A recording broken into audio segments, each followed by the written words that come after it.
हरे कृष्णा। नमो ओम विष्णुपादाय कृष्ण प्रेष्ठाय भूतले श्रीमते भक्ति वेदांत स्वामिनिते नामिने। हरे कृष्ण कृष्ण कृष्ण हरे हरे, हरे राम राम राम हरे हरे। श्रील एसी भक्ति वेदांत स्वामी प्रभुपाद की जय। आचार्य महात्मा गांधी जी की जय। भगवद गीता 2020 में आपका स्वागत है। आज 5वें अध्याय का आखिरी श्लोक कल हमने समाप्त कर लिया था। भगवान की कृपा, श्री कृष्ण की कृपा से हम यहाँ तक पहुँच गए हैं। आज हम 5वें अध्याय का सारांश करने वाले हैं। सारांश करने के पहले कल का पुनर्कथन करते हुए मैं एक त्रुटि को सुधारना चाहता हूँ। कल हमारा श्लोक संख्या थी 5वें अध्याय का 29वां श्लोक, जिसमें हमने कहा था भोक्ता रम यज्ञ तपसाम सर्वलोक महेश्वरम सूरुदम सर्वभूतानां ज्ञात्वा माम शांति मृच्छति। ऐसे करता हूँ ये श्लोक आज के हमारे ये जो सारांश करेंगे उसमें अंत में आएगा, तो उसी समय हम इसका पुनर्कथन भी कर लेंगे। तो अब हम प्रारंभ करते हैं 5वें अध्याय की समरी। 5वें अध्याय का नाम है ज्ञान कर्म संन्यास योग।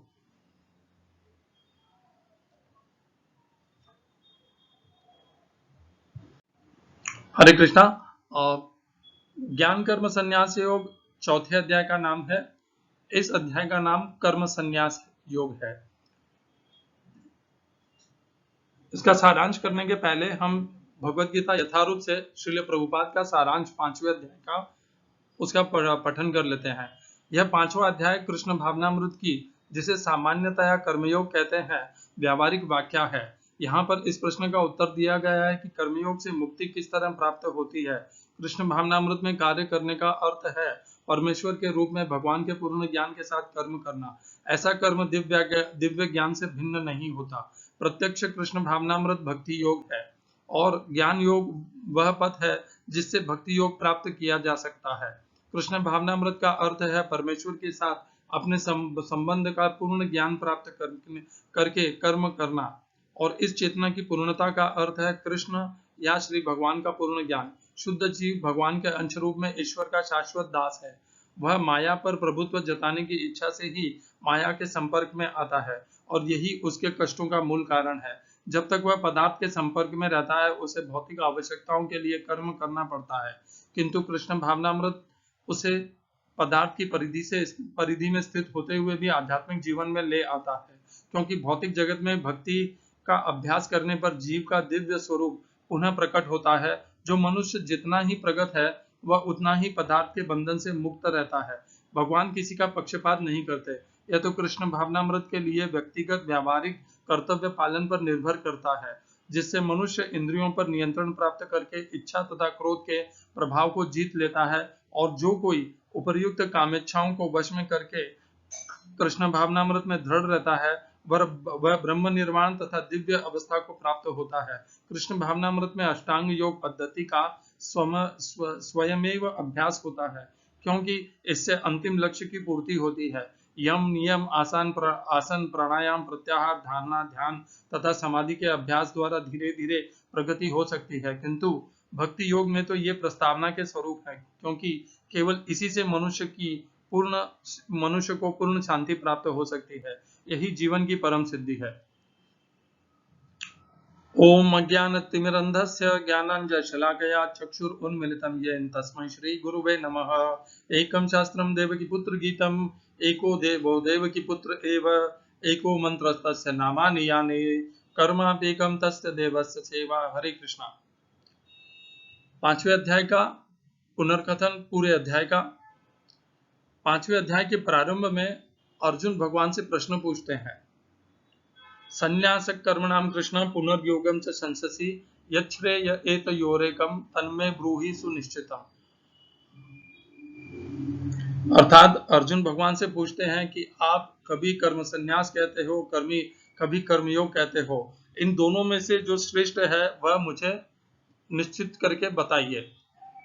इसे ही इंग्लिश में कहते हैं अर्जुन इंक्वायर्स दैट अमॉन्ग कर्म संन्यास रेनुंसिएशन एंड कर्मयोग एक्शन विच इज बेटर। चौथे अध्याय में भगवान ने अंत में ज्ञान के लिए ज्ञान बताया था, और उसके पहले भगवान अनेकों प्रकार के यज्ञ बताए थे, और उसके पहले कर्मयोग बताया था। भगवान ने कर्म क्या होता है और उनकी स्वयं की भगवान के प्राकट्य का क्या आवश्यकता है और वे क्यों प्राकट्य होते हैं, ये सब बताया था। वह सब सुनने के पश्चात अर्जुन के मन में अभी भी संदेह रह गया, क्योंकि अर्जुन आसक्त थे अपने स्वयं द्वारा निर्धारित किए हुए मार्ग के प्रति कि वे युद्ध से संन्यास लेना चाहते थे। इसलिए अर्जुन पुनः एक बार चौथे अध्याय के समाप्त हो जाने पर अर्जुन उन भगवान से पुनः प्रश्न करते हैं कि मुझे बताइए कि कर्म संन्यास और कर्मयोग इन दोनों में से कौन सा श्रेष्ठ है। उत्तर में भगवान कृष्ण अर्जुन को बताते हैं दूसरे श्लोक में कि कर्मयोग कर्म संन्यास से बेहतर है। ये हम सभी आध्यात्मिक मार्ग में लगे हुए साधक और सिद्ध दोनों को जान लेना चाहिए कि कर्म संन्यास से कर्मयोग ज्यादा श्रेष्ठ भगवान ने स्वयं कहा है 5वें अध्याय के दूसरे श्लोक में। अर्थात कर्मों का संन्यास कर लेने से ही सिद्धि प्राप्त हो जाएगी, ऐसा नहीं है। यह भगवान ने तीसरे अध्याय में भी कहा है। जब हम कर्म संन्यास ले भी लेते हैं तब भी हमें शरीर की आवश्यकताओं के लिए कुछ ना कुछ कर्म तो करने ही पड़ते हैं। संस्था या आश्रम को में सम्मिलित होने पर भी हमें संस्था से के अनुकूल संस्था द्वारा निर्धारित या आश्रम द्वारा निर्धारित कर्मों को स्वधर्म को निभाना पड़ता है। तो जो स्वधर्म हम अपने जीवन में पारिवारिक व्यवहारिक सामाजिक जीवन में कर रहे थे उनके वो तो नहीं रहते हमारे, परंतु संस्थागत और आश्रम से संबंधित द्वारा निर्धारित जितने भी कर्म धर्म और कर्म हैं वे हमें निश्चित रूप से करने पड़ते हैं। तो एक धर्म और कर्म छूटते हैं और दूसरे हम स्वीकार करते हैं तो हम पूर्णतः मुक्त तो नहीं होते। केवल हम संन्यास लेते हैं किसी से, केवल अपने परिवार से, समाज से और सांसारिक व्यवहार से और सांसारिक धर्म कर्म से, परंतु संस्थागत और आश्रम के निमित्त धर्म कर्म हम करते हैं वे हम इसलिए स्वीकार भी कर लेते हैं क्योंकि उन्हें हम संस्थागत और आश्रम के निमित्त नहीं भगवान के निमित्त सेवा के माध्यम से करते हैं। परंतु फिर भी हमें धर्म और कर्म तो करने ही पड़ते हैं, वे संस्था के निमित्त हो भगवान के निमित्त हो हमें करने तो पड़ते हैं। तो कहने की बात यह है कि पूर्णतया मनुष्य स्वतंत्र कर्मों से संन्यास ले ही नहीं पाता, वह संस्था और आश्रम के स्वधर्म और कर्मों का पालन करने लग जाता है। 5वें अध्याय के तीसरे श्लोक में भगवान और आगे बढ़कर के बताते हैं। 5वें अध्याय का दूसरा श्लोक पहले एक बार बोल देता हूं। श्री भगवान उवाच संन्यास कर्म योगश्च निःश्रेयस्करावुभौ तयोस्तु कर्म संन्यासात् कर्म योगो विशिष्यते। कर्म संन्यास और कर्म योगो दोनों ही श्रेय को प्रदान करने वाले हैं, परंतु इन दोनों में से कर्मयोग ज्यादा श्रेष्ठ है। फिर तीसरे श्लोक में भगवान कहते हैं ज्ञेयस्य नित्य सन्यासी यो न द्वेष्टि न कांक्षति निर्द्वंद्वो हि महाबाहो सुखम बंधात् प्रमुच्यते। इंग्लिश ट्रांसलेशन आता है इसका कि जो कर्मयोगी है उसे सदैव ही ज्ञेयस्य नित्य सन्यासी, उसे सन्यासी ही जानो। क्यों? क्योंकि वह द्वंद्वों से परे रहता है और उसे ना तो कुछ इच्छा रहती है और ना उसके मन में कोई अप्रिय के प्रति घृणा रहती है।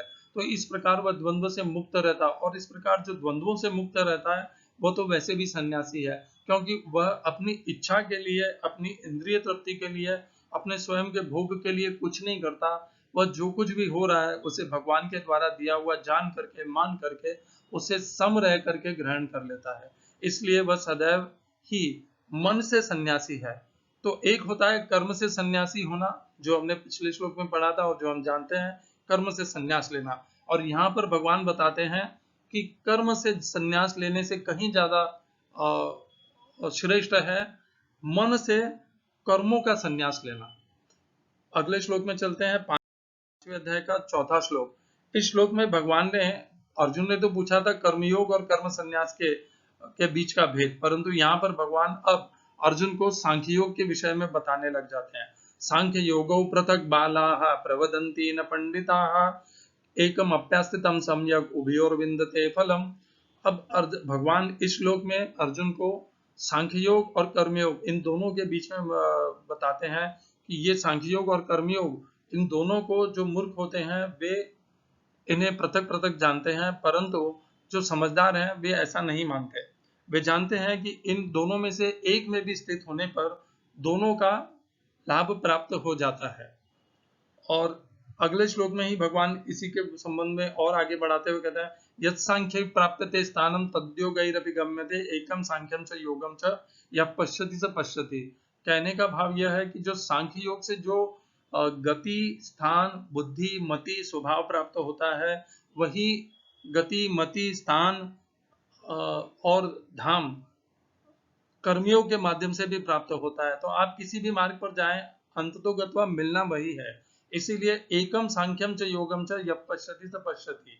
और इसीलिए भगवान ने आज स्मरण कीजिए दूसरे अध्याय में दो ज्ञान एक साथ दिए थे, सांख्य योग और कर्मयोग, क्योंकि इन दोनों ही मार्ग पर चलने से जो अंतिम गति, धाम और हमें जो लक्ष्य प्राप्त होना है, जो हमारा उद्देश्य सिद्ध होना है, वह तो एक ही है। अगला श्लोक 5वें अध्याय का 6वां श्लोक, संन्यासस्तु महाबाहो दुःखमाप्तुम योगतः योग युक्तो मुनिर्ब्रह्म न चिरेणाधिगच्छति।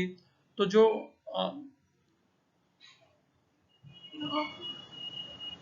जो कर्म संन्यास के प्रति आकर्षित रहते हैं, उन्हें तो यह बहुत कठिनाइयों से प्राप्त होता है कर्मों से संन्यास, परंतु जो कर्मयोग के प्रति दृढ़ रहते हैं वे बहुत शीघ्रता से कर्म संन्यास, तो उनका वह कर्मयोग कर्म संन्यासी है। जैसे भगवान ने पहले बताया कि मन से जिसने प्रिय और अप्रिय इन द्वंद्वों के ऊपर विजय प्राप्त कर ली, वह वैसे ही सन्यासी है।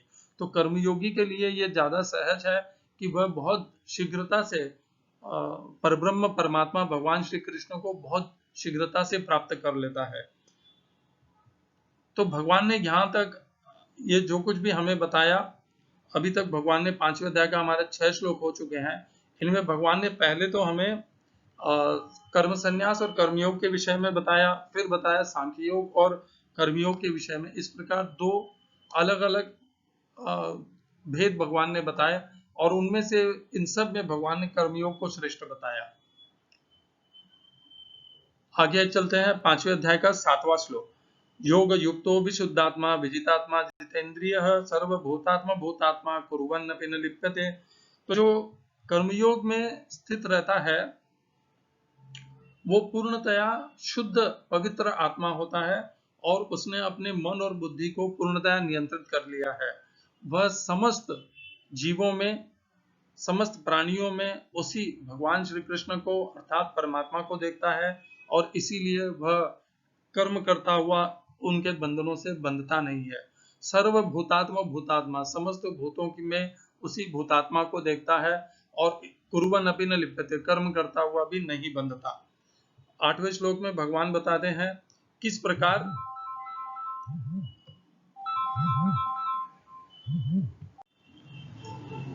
हरे कृष्णा। तो हम अभी चर्चा कर रहे थे 5वें अध्याय का 8वां और 9वां श्लोक।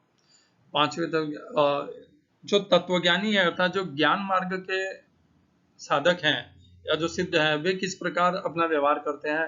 नैव किंचित करोमीति युक्तो मन्येत तत्त्ववित् पश्यन् शृण्वन् स्पृशन् जिघ्रन् अश्नन् गच्छन् स्वपन् स्वशन् प्रलपन् विसृजन् गुरन्नन् उन्मिषन् निमिषन्नपि इंद्रियाणि इंद्रियार्थेषु वर्तन्त इति धारयन्। अर्थात वे सदैव ये मन में मान के चलते हैं। नैव किंचित करोमीति युक्तो मन्येत तत्त्ववित्, वे मानते हैं कि मैं कुछ भी नहीं करता। जब मैं देखता हूँ, सुनता हूँ, स्पर्श करता हूँ, सूंघता हूँ, खाता हूँ, श्वास लेता हूँ, ये सब में इंद्रियां इंद्रियों के विषयों के में कार्य करती हैं और मैं जो जीवात्मा हूँ वो कुछ नहीं करता। इस प्रकार वह अपने आप को इंद्रिय और इंद्रियों के विषयों से पृथक कर लेता है। उसका पृथक करने का माध्यम या जो साधन है वह थोड़ा पृथक है।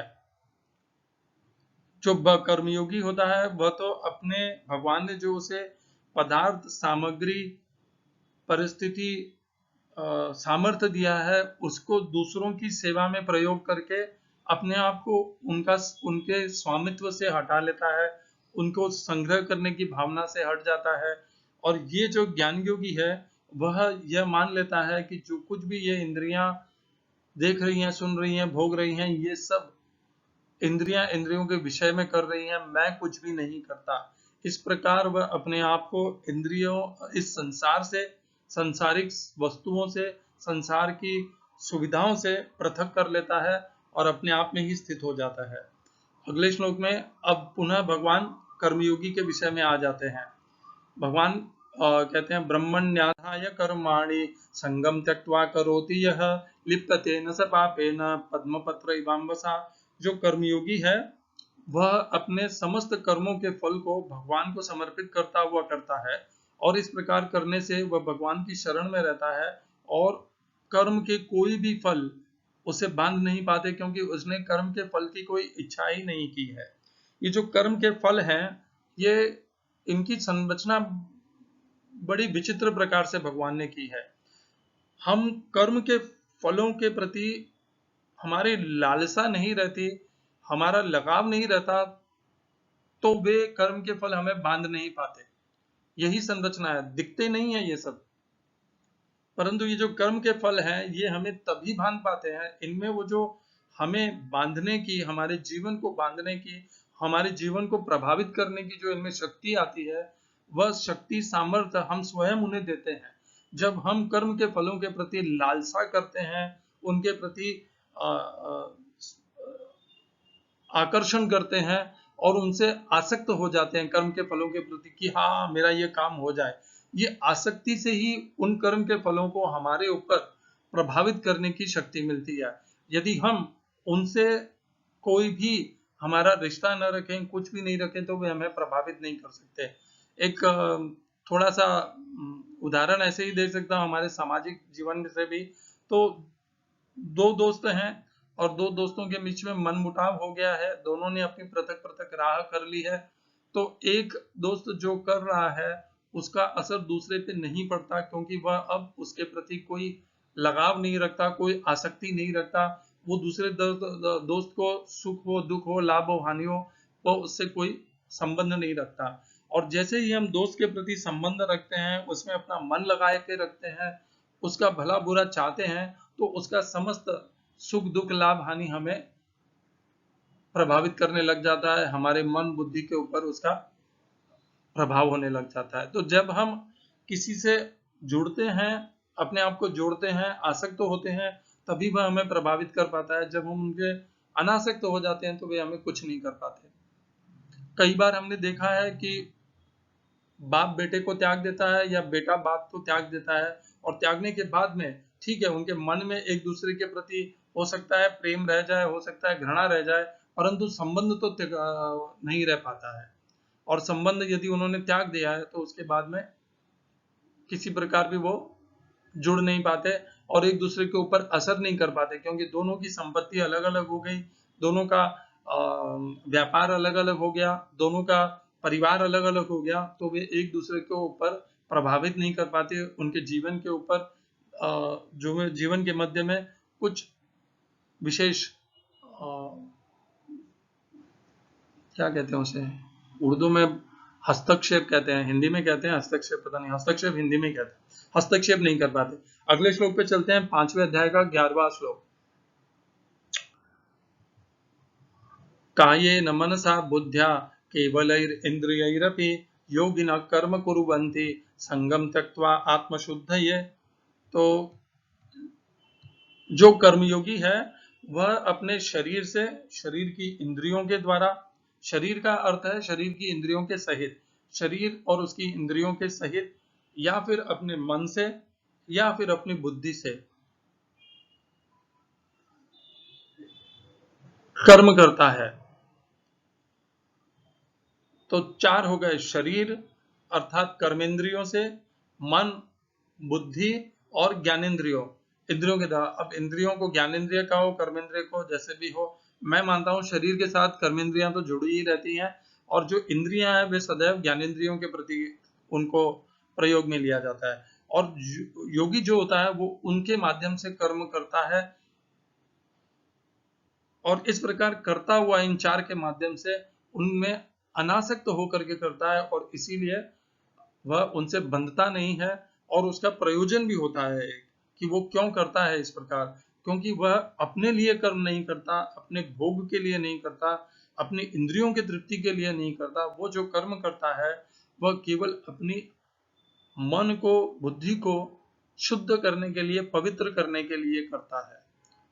और ये कैसे संभव हो पाता है? हमने ये सर्वम कर्माखिलम पार्थ ज्ञानी परिसमाप्यते, हम जो भी कर्म करते हैं उससे हमें ज्ञान मिलता है, या तो सात्विक ज्ञान मिलता है, या राजसिक ज्ञान मिलता है, या तामसिक ज्ञान मिलता है। वो समस्त कर्मों के फल ज्ञान में समाप्त होते हैं, जिससे हमारा स्वभाव बनता है। और इसीलिए जब वह कर्म करता है त्याग करके, अनासक्त होकर के, तो उसे सात्विक ज्ञान प्राप्त होता है, जिससे वह पवित्र होता है, शुद्ध हो जाता है। त्यक्त्वा आत्मशुद्ध, यह है 5वें अध्याय का 11वां श्लोक। अगले श्लोक पे चलते हैं। 5वें अध्याय का 12वां श्लोक। युक्त कर्म फलम त्यक्त्वा शांतिमाप्नोति नैष्ठिकीम अयुक्त काम कारेण फले सक्तो निबध्यते। तो जो कर्मयोगी है वह तो कर्म के फलों को त्याग करके, हमने पिछले श्लोक में देखा था, वो त्याग देता है कर्म के फलों को, और त्याग करके वो क्या पाता है? वो आत्मा की बुद्धि की शुद्धता और पवित्रता तो पाता ही है। और जब उसने अनासक्ति कर लिया है, उस संगम त्यक्त्वा आत्मशुद्ध, ये संगम पिछले श्लोक में आया था, संगम त्यक्त्वा, तब उसने संग को त्याग दिया है, तो उसके मन में कोई कामना नहीं रह गई है, न कोई क्रोध रह गया, तो वो शांति अपने आप ही पा लेता है। शांति तो उसका सच्चिदानंद स्वरूप है, उसके साथ में है, सदैव उसके भीतर ही है, उसे बाहर से लाना नहीं है। उस शांति को, शांति भीतर ही है। बस वो शांति प्राप्त हमें तब होती है जब काम और क्रोध से हम पूर्णतया स्वतंत्र हो जाते हैं, काम क्रोध को हम हटा लेते हैं, शांति अपने आप ही हमें प्राप्त हो जाती है, क्योंकि वह हमारा वास्तविक स्वभाव है। और जो इस प्रकार अनासक्त नहीं हो पाता अपने कर्मों से, वो तो उन कर्म के फलों में बंध जाता है। अयुक्त काम कारेण फले सक्तो निबध्यते। 13वां श्लोक। सर्व कर्माणि मनसा संन्यस्तास्ते सुखम वशी नवद्वारे पुरे देहि नैव कुर्वन्न कार्यं। तो जिसने अपने मन से कर्मों के फलों के प्रति संन्यास कर लिया है, कर्मयोगी renounces all कर्म with complete control of mind. He performs with ease 9-door body without any attachment for results. जो कर्मयोगी होता है उसने अपने कर्मों को पूर्णतया त्याग दिया है, उसके फलों को भी त्याग दिया है, और इसीलिए वह अपनी मन के ऊपर पूर्णतया नियंत्रण कर पाता है। इस प्रकार वह इस नव द्वार वाले शरीर से, जैसे पहले वाले श्लोक में कहा, कायेन मनसा बुद्ध्या केवलैरिंद्रियैरपि, वह कर्म करता हुआ भी उनसे बंधता नहीं है। अगला श्लोक 5वें अध्याय का 14वां श्लोक।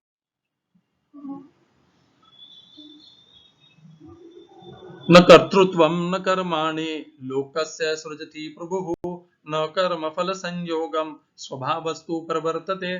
तो यहाँ तक किस प्रकार ये जो 5वें अध्याय के 6ठे श्लोक से लेकर के 7वें श्लोक से लेकर के 13वें श्लोक तक का एक कड़ी है।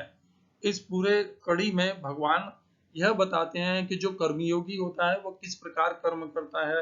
वो अपने शरीर के माध्यम से करता है, आसक्ति को त्याग के करता है, आसक्ति को त्याग करके उसे शांति प्राप्त होती है, और नहीं कर यदि इस प्रकार अनासक्त होकर करेंगे तो कर्म के फलों से बंध जाएंगे।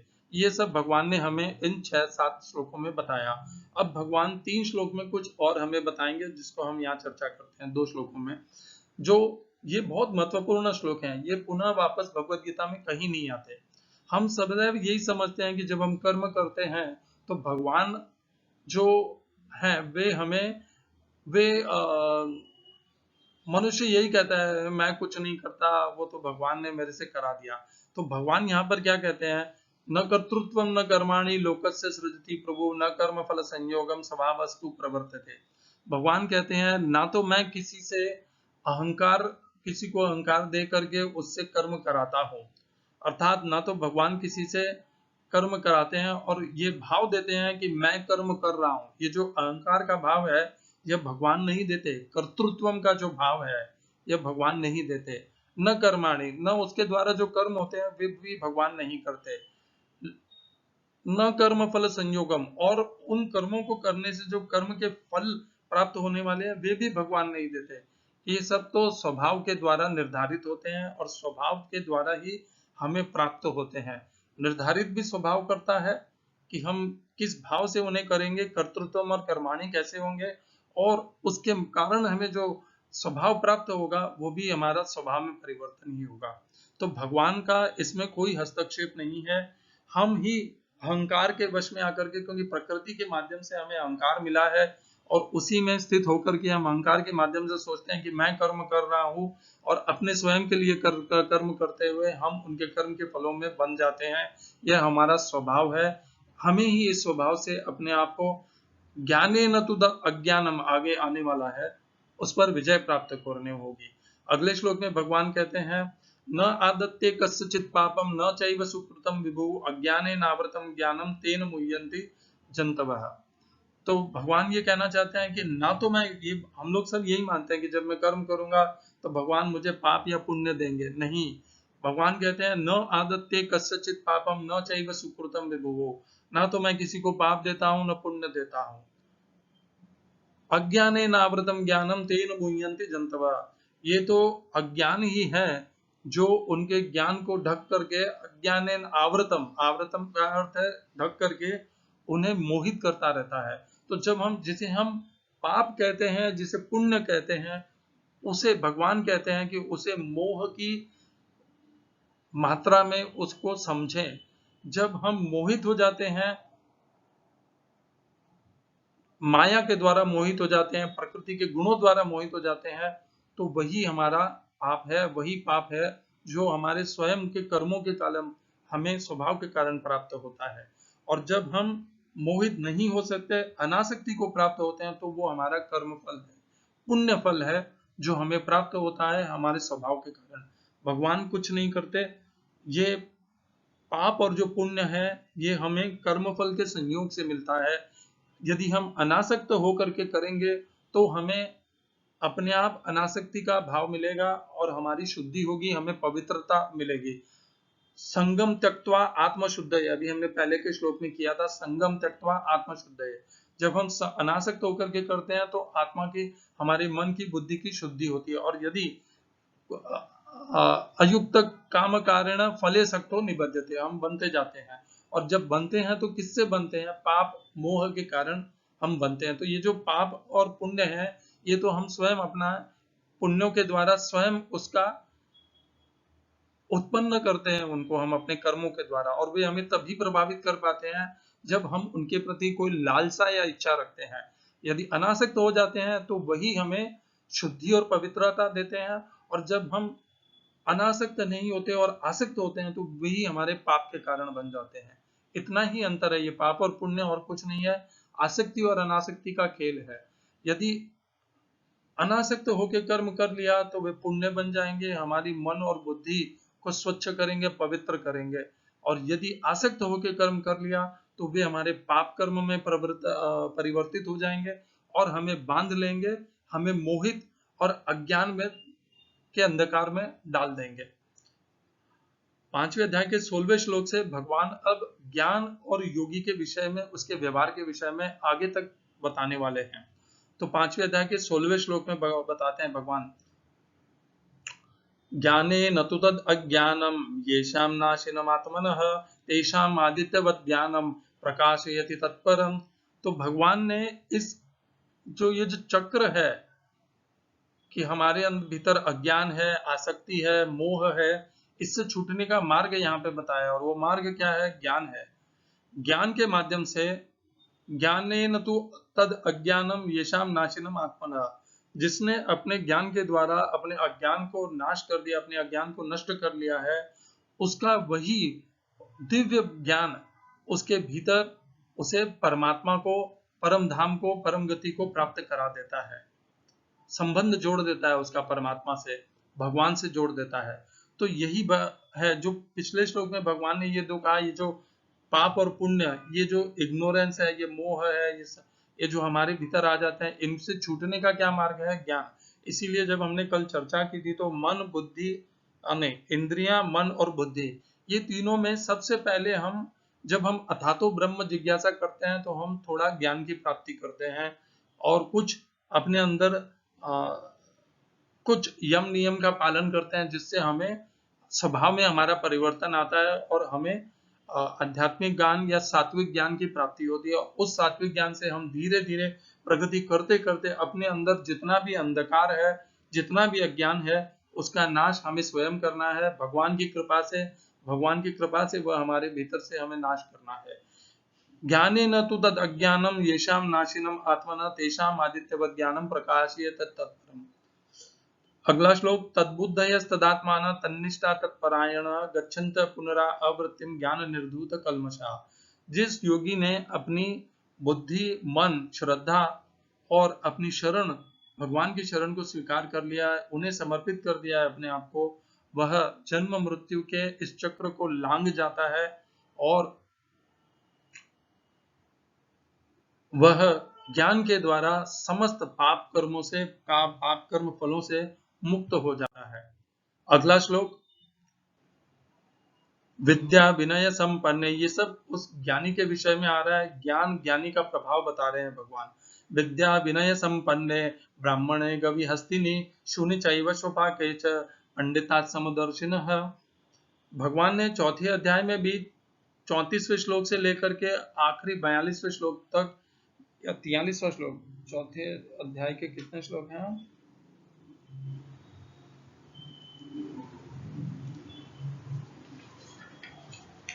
चौथे अध्याय के 42 श्लोक है। हाँ, 42 सही कहा था मैंने। तो 42 श्लोक 34 से लेकर के ज्ञान के विषय में कहा था। यहाँ पर भगवान पुनः ज्ञान के विषय में कह रहे हैं। इसको उस पहले जो हमने चर्चा की उससे जोड़ करके इसको विस्तृत अपने अंदर बुद्धि को जागृत कीजिएगा। विद्या विनय संपन्ने ब्राह्मणे गवि हस्तिनी शूनि चैव स्वपाके च पंडिता समदर्शिनः। तो जो बुद्धिमान होता है, जो तत्वविद, तत्व को जानने वाला है, जो तत्वज्ञानी है, वह जानता है कि ब्राह्मण में, गाय में, हथिनी में, कुत्ते में और चांडाल में सबके भीतर वही एक आत्मा है। वह उनके शरीर के द्वारा प्रभावित नहीं होता, वह उनसे अपना संबंध परमात्मा के माध्यम से बनाता है और इस प्रकार वह उनमें सम रह पाता है। यह सम रहने की कला है। उसके लिए क्या चाहिए? विद्या चाहिए और विनम्रता चाहिए। ये दो की आवश्यकता है। ये दो होंगे तो हम समस्त, केवल मनुष्यों में नहीं, समस्त प्राणियों के प्रति समभाव समदर्शी हो पाएंगे। और इसके लिए क्या चाहिए कि बुद्धि और विनम्रता, ये दो आवश्यक हैं। इह तैर्जितः सर्गः येषां साम्ये स्थितं मनः निर्दोषं हि समं ब्रह्म तस्मात् ब्रह्मणि ते स्थितः। 5वें अध्याय के 19वें श्लोक में अब भगवान उस विषय के, उस मनुष्य के, उस ज्ञानी के बारे में बता रहे हैं। पहले जिसका भगवान ने बताया कि वो किस प्रकार देखता है, समदर्शिन है। विद्या विनय संपन्न ब्राह्मण है, तो उस ब्राह्मण के विषय में बताते हैं कि जिस ब्राह्मण में इस प्रकार की समता, समदर्शन आ गया है, वह जन्म मृत्यु के चक्र को लांघ जाता है और वह पूर्ण पवित्र और पाप रहित परब्रह्म परमात्मा श्री कृष्ण को प्राप्त हो जाता है और वह अंत में अंततो गत्वा भगवान को ही प्राप्त हो जाता है। यह है उसका समदर्शी होने का फल। इसीलिए समदर्शी होइए। किसी भी मनुष्य के प्रति घृणा द्वेष मत कीजिए, किसी के प्रति किसी की निंदा मत कीजिए, भले प्राणी मात्र के प्रति भी घृणा द्वेष ईर्ष्या क्रोध मत कीजिए, किसी का अहित मत कीजिए, तभी आप समदर्शी कहलाएंगे। और समदर्शी होने का यह फल है जो भगवान देते हैं। भगवान को समदर्शी अत्यंत प्रिय है। समदर्शी को भगवान स्वयं के समान मानते हैं, क्योंकि भगवान भी सबके प्रति सम रहते हैं। समोहम सर्वभूतेषु, ये भगवान का भी गुण है।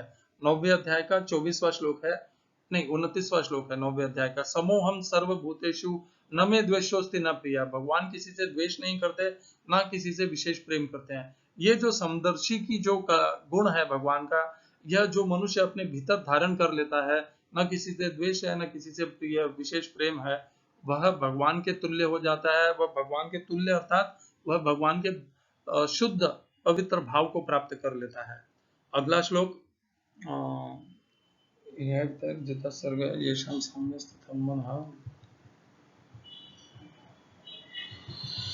अगला श्लोक 5वें अध्याय का 20वां श्लोक है।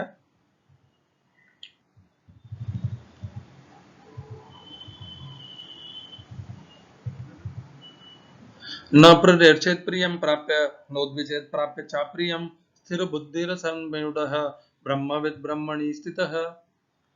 तो जो जिसने one whose mind is situated in equanimity has conquered birth नहीं, study minded wise does not study minded wise person is not elated on gaining pleasure होना चाहिए, nor agreed with undesirable, he is never deluded knowing supreme lord, he is steadily situated in lord। न प्रदर्शित प्रियम प्राप्य, प्रिय वस्तु को पा करके या प्रिय परिस्थिति को पा करके न तो वो प्रसन्न होता है, न अप्रिय को प्राप्त करके उद्विग्न होता है। इस प्रकार जो मनुष्य सदैव स्थिर रहता है, स्थिर बुद्धि असम्मूढ़ है, जो स्थिर बुद्धि रहता है वही मूर्खता को प्राप्त नहीं होगा, वही द्वंद्वों से प्रभावित नहीं होगा, इसीलिए वह ब्रह्म को जान पाएगा। तो भगवान को जानने के लिए ये सब आवश्यक है। ये जो लक्षण है, पहला समता, अनासक्ति, द्वंद्वों से ऊपर उठ जाना और स्थिर मति, ये जब तक नहीं होंगे तब तक ब्रह्मविद नहीं हो सकते। ब्रह्मविद हम तभी हो पाएंगे जब ये सब गुण होंगे, और ब्रह्मविद ब्रह्मणि स्थित, और जब हम ब्रह्म को जान लेंगे तो हम भगवान में ही सरमन करेंगे। क्यों हम इस संसारिक वस्तु, परिस्थिति, सामग्री और पदार्थ के प्रति आकर्षित होंगे? क्योंकि अब हमने परम ब्रह्म भगवान श्री कृष्ण को प्राप्त कर लिया, उन्हें जान लिया है, तो क्यों हम ये व्यर्थ के आने जाने वाले पदार्थों में रुचि लेंगे। अगला श्लोक 5वें अध्याय का 21वां श्लोक।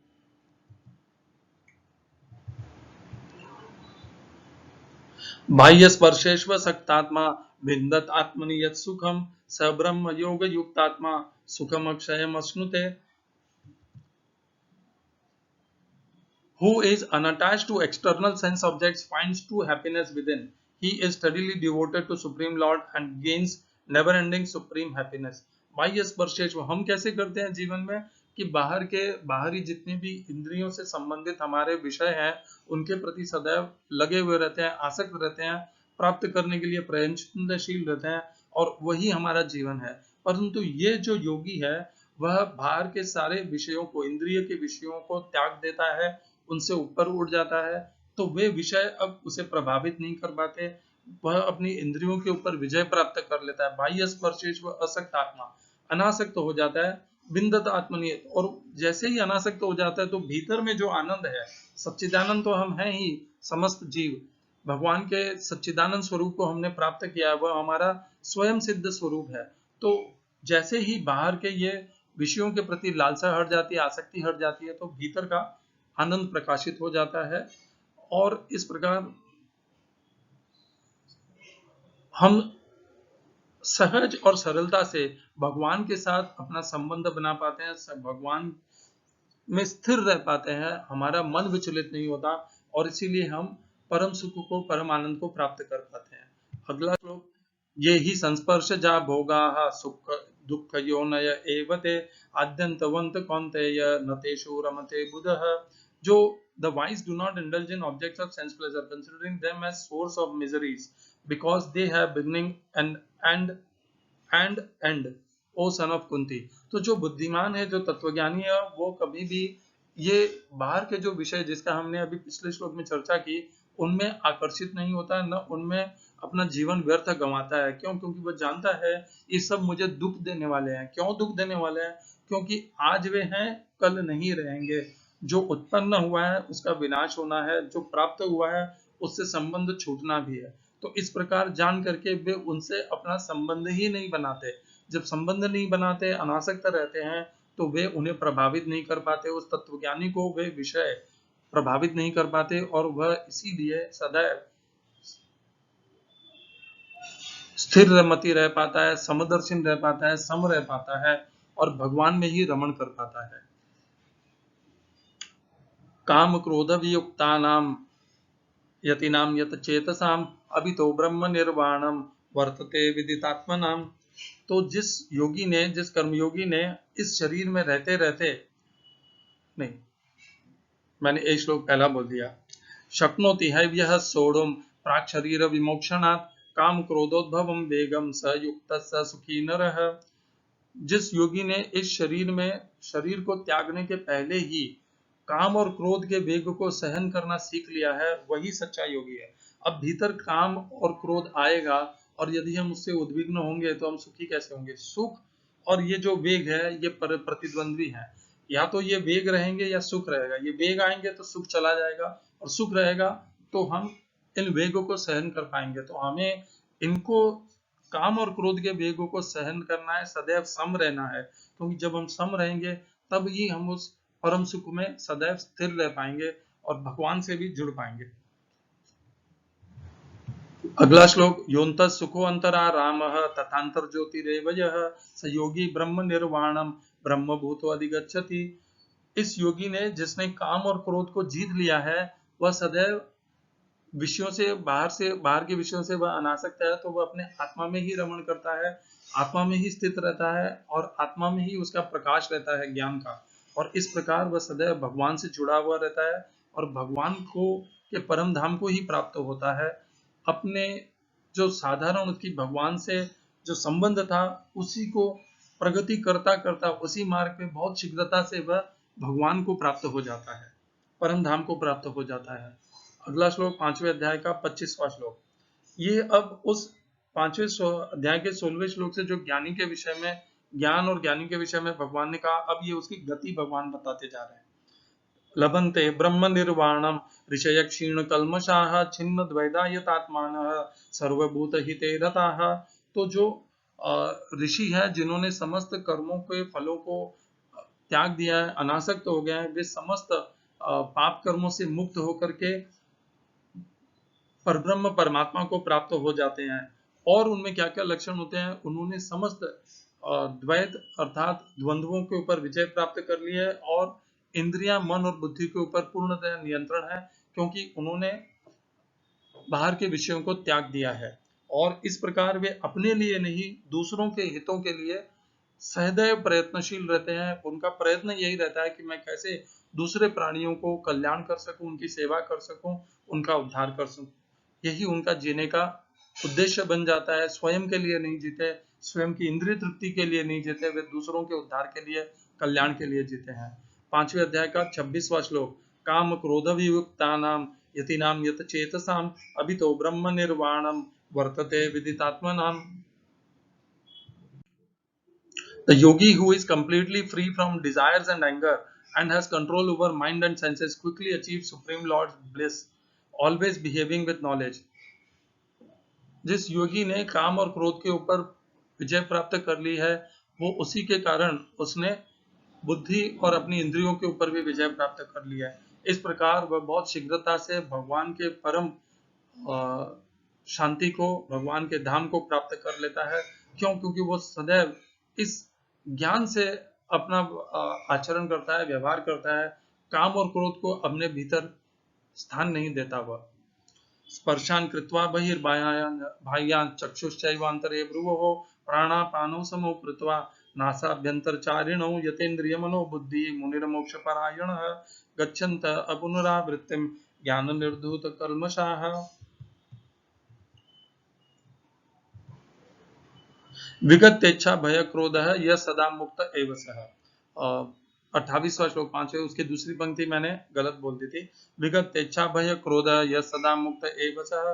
तो जो तत्वज्ञानी होता है वह सदैव मुक्त रहता है, बाहर के विषयों को बाहर त्याग करके अपनी दृष्टि को सदैव अपने भीतर, योऽन्तः सुखो अंतरा रामः, भीतर में केंद्रित करके आने और जाने वाले अपने मन को प्राणायाम के माध्यम से स्थिर करके, और जब मन स्थिर हो जाता है तो वह इंद्रिय, मन और बुद्धि, इन तीनों के ऊपर पूर्ण नियंत्रण प्राप्त करके वह सदैव अध्यात्म में स्थित रहता है, भगवान के प्रति, मोक्ष के प्रति समर्पित रहता है, अध्यात्म के प्रति समर्पित रहता है, मोक्ष परायण है।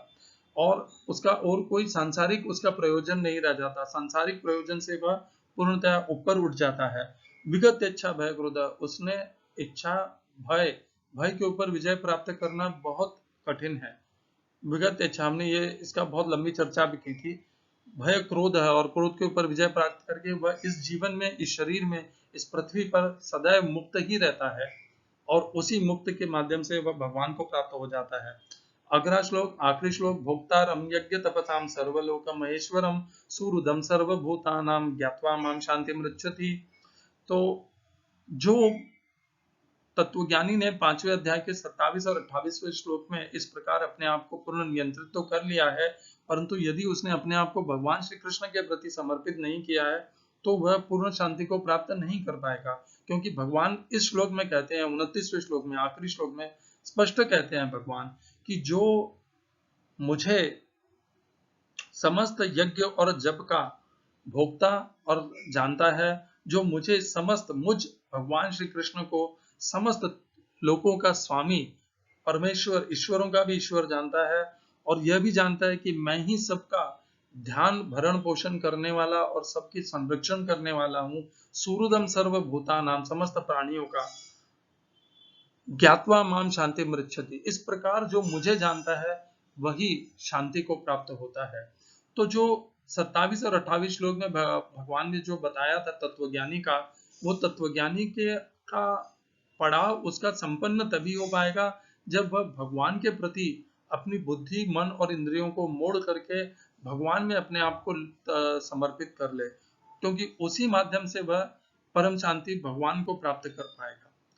और इसी में मैंने कल श्लोक जोड़ा था इसकी चर्चा करते हुए, 9वें अध्याय का 27वां श्लोक, जिसमें हमने कहा था यत् करोषि यद् अश्नासि यज्जुहोषि ददासि यथा यत् तपस्यसि कौन्तेय तत्कुरुष्व मदर्पणम्। तो जो कुछ भी करता है, खाता है, ग्रहण करता है, दान करता है या दूसरों के लिए कर्म करता है, वो सब कुछ मुझे समर्पित करते हुए कर। ये भगवान का आदेश है, भगवान ने स्वतंत्रता नहीं दी है। यत् करोषि यद् अश्नासि यज्जुहोषि ददासि यथा यत् तपस्यसि कौन्तेय तत्व कुरुष्व मदर्पणम्, मुझे अर्पण कर, आदेश है ये भगवान का। स्वतंत्रता नहीं है कि हम ऐसे नहीं करें। नहीं मानेंगे आदेश का तो क्या होगा? भगवान के आदेश का उल्लंघन का अर्थ यह होगा कि हमारे अंदर अपवित्रता, मोह, अज्ञान, अंधकार भरता जाएगा। तो भगवान के आदेश का पालन, उल्लंघन करने का यह होता है फल। यदि यह हमें चल जाता है तो आपकी इच्छा है, और नहीं तो इसका पालन कीजिए। जो कुछ भी आप करते, खाते, ग्रहण करते हो, समर्पित करते हो, दूसरों के लिए करते हो, उसके उन कर्मों को तथा समस्त फलों को भगवान को समर्पित करते हुए करो तो वे आपके यज्ञ बन जाएंगे। और इसीलिए भगवान कहते हैं 9वें अध्याय का, मैंने ये श्लोक वहां पे जोड़ा था 9वें अध्याय का 27वां श्लोक, परंतु इससे कहीं ज्यादा महत्वपूर्ण श्लोक भगवान ने स्वयं अपने आप मुझे बता दिया। 9वें अध्याय का 24वां श्लोक है। भगवान उसमें कहते हैं अहम ही सर्व यज्ञानां भोक्ता च प्रभुरेव च न तु माम अभिजानन्ति तत्वेना तश्च वन्तिते। उस श्लोक को, 9वें अध्याय के 24वें श्लोक को जब हम 5वें अध्याय के 29वें श्लोक से जोड़ते हैं तो दोनों के अर्थ समझ में आने लग जाते हैं। 5वें अध्याय का 29वां श्लोक में पुनः एक बार बोलता हूँ, भोक्तारम यज्ञ तपसाम सर्वलोक महेश्वरम सुहृदम सर्वभूतानां ज्ञात्वा माम शांति मृच्छति। मुझे इस प्रकार जो जानेगा, समस्त यज्ञों का, समस्त लोकों का ईश्वर और समस्त प्राणियों का सुहृद, तभी वह, इस प्रकार जानने से ही वह शांति को प्राप्त करेगा। यह स्पष्ट था उस श्लोक में। और अब इस 9वें अध्याय के 24वें श्लोक में भगवान इसी का और पुष्टि करते हैं, प्रमाण देते हैं और इस बात को स्पष्ट कह देते हैं कि इस प्रकार जो मुझे नहीं जानेगा वो व्यर्थ जाएगा। अहम ही सर्व यज्ञानां भोक्ता च प्रभुरेव च, मैं ही समस्त यज्ञों का भोक्ता भी हूं और उनका प्रभु भी हूं। जो यज्ञ किए जाते हैं, समस्त यज्ञों का एक प्रभु होता है और उनके प्रभु, समस्त यज्ञों के प्रभु स्वयं भगवान श्री कृष्ण है। अहम शब्द यूज किया है, उन्होंने ये नहीं कहा है कि परब्रह्म है, उन्होंने कहा अहम, अर्थात भगवान श्री कृष्ण समस्त यज्ञों के भोक्ता भी हैं और उनके प्रभु भी है। न तु माम अभी जानन्ति तत्वेना तश्च वन्तिते, यदि तू मुझे इस प्रकार नहीं जानेगा तो तू विनाश को प्राप्त होगा। अर्थात यदि हम भगवान को इस प्रकार नहीं जानते हैं, उनके प्रभु, यज्ञों का, समस्त यज्ञों का भोक्ता और प्रभु, तो हम पतन को प्राप्त होंगे और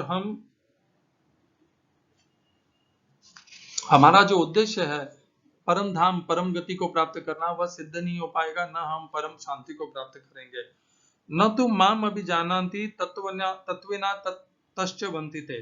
क्या कहते हैं भगवान? न तो माम अभिजानाति तत्वेना तश्च वन्तिते। तू मुझे अभी तत्व से नहीं जानता, और यदि हम भगवान को इस प्रकार नहीं जानते जिस प्रकार भगवान ने कहा है कि मैं ही सर्वस्व यज्ञों का भोक्ता और प्रभु हूँ, मैं ही सर्व लोकों का महेश्वर हूँ, मैं ही समस्त प्राणियों का सूरज हूँ, इस प्रकार जब हम उन्हें नहीं जानते तो हम तत्व से गिर जाते हैं, हम सच्चे तत्वज्ञान को भी प्राप्त नहीं कर पाते और हम नष्ट भ्रष्ट हो जाते हैं। तत्वेना, तत्वेना वास्तव में, अतः व्यंति नीचे गिरते हैं ते। तो समस्त ज्ञान योगियों को, भक्त और कर्मयोगियों को और भक्ति योगियों को यह जान लेना चाहिए कि जब तक हम भगवान श्री कृष्ण को समस्त यज्ञों और तपों का भोक्ता और प्रभु नहीं जानेंगे, उन्हें सर्वलोक का महेश्वर नहीं मानेंगे, उन्हें समस्त प्राणियों का ईश्वर और समस्त प्राणियों का सूरज संरक्षण करता नहीं मानेंगे, तब तक हमारा कल्याण नहीं हो पाएगा और हम नीचे गिर जाएंगे। तत्वेना तश्च वन्तिते, हम तत्व से नीचे गिर जाएंगे, क्योंकि यही सच्चा तत्व है। सच्चा तत्व यही है कि वे ही भगवान श्री कृष्ण ही सबके प्रभु हैं, यज्ञ तप के भी, समस्त लोकों के भी और समस्त प्राणियों के सूरज हैं। इस प्रकार ये 5वें अध्याय का कर्म संन्यास योग नाम का समाप्ति हुआ। इस अध्याय में हमने यह सीखा, आखिरी श्लोक में भगवान ने गूढ़ रहस्य भर दिया और बाकी उन्होंने ज्ञान बताया हमें। कर्म संन्यास और कर्मयोग में से कर्मयोग श्रेष्ठ है यह बताया। सांख्य योग और कर्मयोग दोनों एक ही परिणाम में परिवर्तित होते हैं यह बताया। किस प्रकार भगवान न तो पाप देते हैं न पुण्य देते हैं और न कुछ करते हैं न करवाते हैं यह बताया। ये जो कुछ भी होता है हमारे स्वभाव के कारण होता है और हमें अपने स्वभाव को शुद्ध करने के लिए, मोह से हटने के लिए ज्ञान का माध्यम से ही हम उसे प्राप्त कर सकते हैं। और ये ज्ञान विद्या विनय संपन्न ज्ञान के माध्यम से ही हम समदर्शी हो सकते हैं और समता अत्यंत आवश्यक है यदि हमें अनासक्ति को प्राप्त करना है, भगवान को प्राप्त करना है, भगवान के परम धाम भगवान श्री कृष्ण को प्राप्त करना है। हरे कृष्णा। श्रील एसी भक्ति वेदांत स्वामी प्रभुपाद की जय। आचार्य महात्मा गांधी जी की जय।